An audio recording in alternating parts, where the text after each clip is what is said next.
Bueno, pues el expresidente Rafael Correa nuevamente no la está pasando muy bien en lo que tiene que ver con su país. Vamos a analizar y entender un poco más a fondo la situación, qué es lo que puede pasar mañana para él. Para eso saludamos a nuestro invitado Gabriel Clavijo, experto en política y relaciones internacionales. Gabriel, gracias por estar con nosotros. Buenas noches. Buenas noches, Paula. Bueno, lo explicábamos en nuestro informe, pero creo que no está de más poner en contexto a la gente, a nuestros televidentes, de qué es de lo que están acusando al expresidente Correa. Al expresidente Correa lo están acusando dentro de sus múltiples juicios, porque no es el único que tiene, acerca del secuestro de un congresista, un diputado ecuatoriano en el año 2012, Fernando Valda, que era de la oposición al gobierno de Correa. Él fue plagiado y inmediatamente fue Correa suscrito al proceso debido a que era un gran opositor del presidente.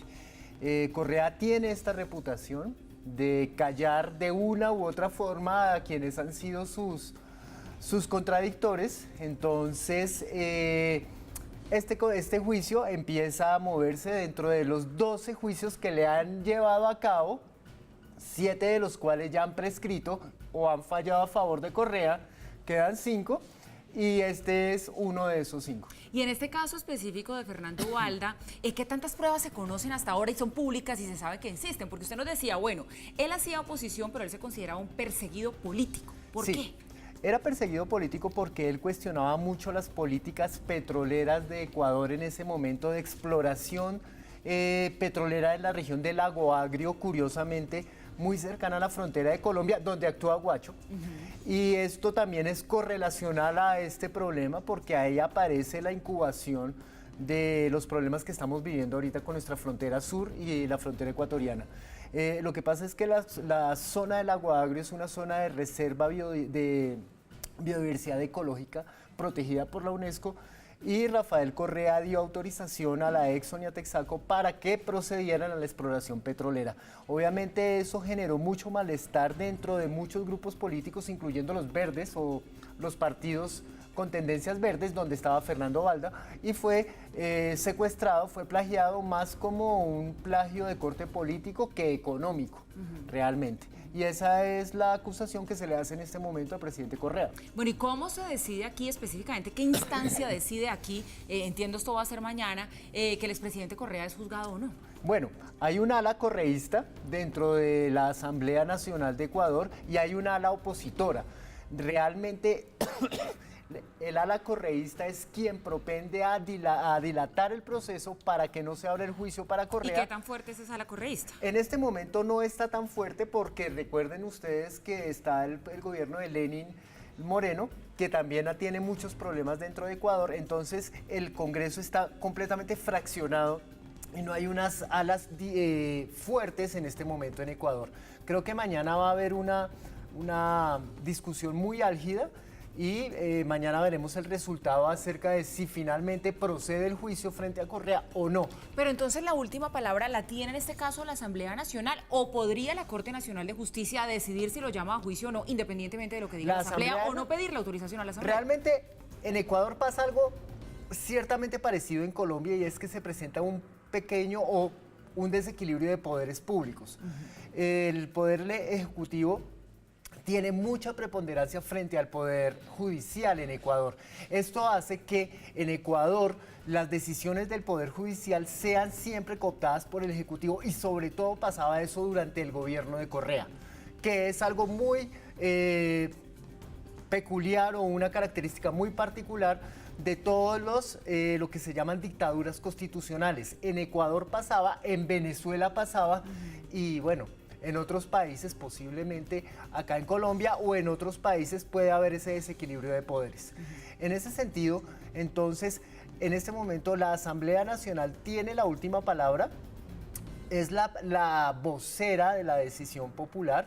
No sabemos qué va a pasar con el Poder Judicial y si las Cortes van a intervenir en este proceso. Hasta mañana tendremos la posibilidad de decir, hay una vía libre a un juicio de Correa, pero tendremos que ser muy cautos y muy prudentes para esperar la reacción de las Cortes. En este momento creería yo que la Corte no se va a meter dentro de este proceso debido a que Correa está fuera del poder, no está tan fuerte políticamente, no quiere decir que no esté excluido, sigue siendo representativo, pero Correa ya no es el animal político que solía ser. Entonces, la Corte no creo, a mi parecer, no creo que vaya a influir, pero en estos casos no sabemos cómo va a evolucionar la situación. El expresidente Correa se encuentra fuera del país. Si deciden juzgarlo, pues claramente no creo que vaya a volver a Ecuador a someterse a una situación de estas. ¿Qué puede pasar? ¿Declararse en exilio? ¿Podrían capturarlo internacionalmente? No creo que lo capturen internacionalmente porque no es un delito declarado de lesa humanidad, ¿sí? No es como el caso Pinochet, por ejemplo, donde tenían delitos o acusaciones de lesa humanidad y fue capturado.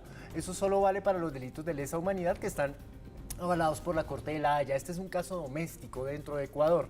Habrían dos posibilidades para Correa: quedarse afuera y pedir el exilio, o venir y enfrentar un juicio, sin olvidar que Correa no ha abandonado una posible candidatura presidencial a futuro, ¿sí? Él salió de la presidencia de Ecuador, pero nunca fue tajante en decir que se retiraba de la política. Esto es algo también muy característico de nuestros presidentes latinoamericanos, y lo digo a todo lo personal, todos lo hemos sufrido.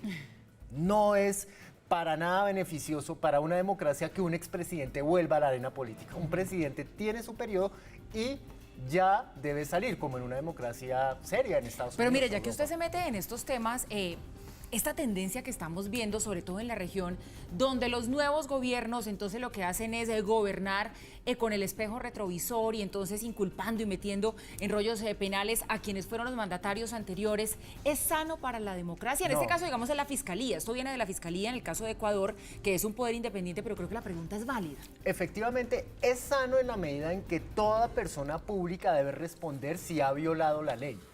Obviamente, si un presidente en ejercicio de su mandato ha violado la ley, pues por supuesto tiene que ser juzgado, inclusive después de su presidencia. El problema es cuando los expresidentes quieren volver a la arena política para ejercer un gobierno de facto o un gobierno de manipulación de terceros u otros candidatos que los representen en sus intereses. La política o la democracia es un sistema dinámico en donde permite la discusión de las fuerzas opositoras, pero dentro de un juego político transparente y donde haya siempre renovación, ¿sí? Ese es el problema que vimos en América Latina.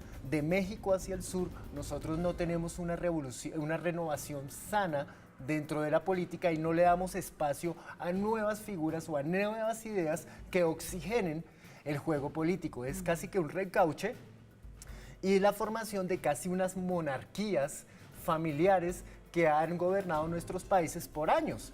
Es el caso, por ejemplo, de los Somoza en Nicaragua, o el caso de los, en este momento en Perú, de los Fujimori, ¿sí? O tenemos los Santos o muchas otras familias en el poder.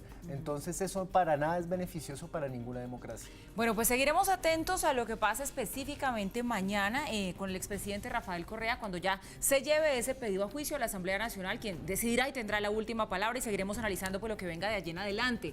A nuestro invitado, Gabriel Clavijo, experto en política y en relaciones internacionales, muchas gracias por acompañarnos como siempre. Buenas noches. Gracias, Paula, por la invitación.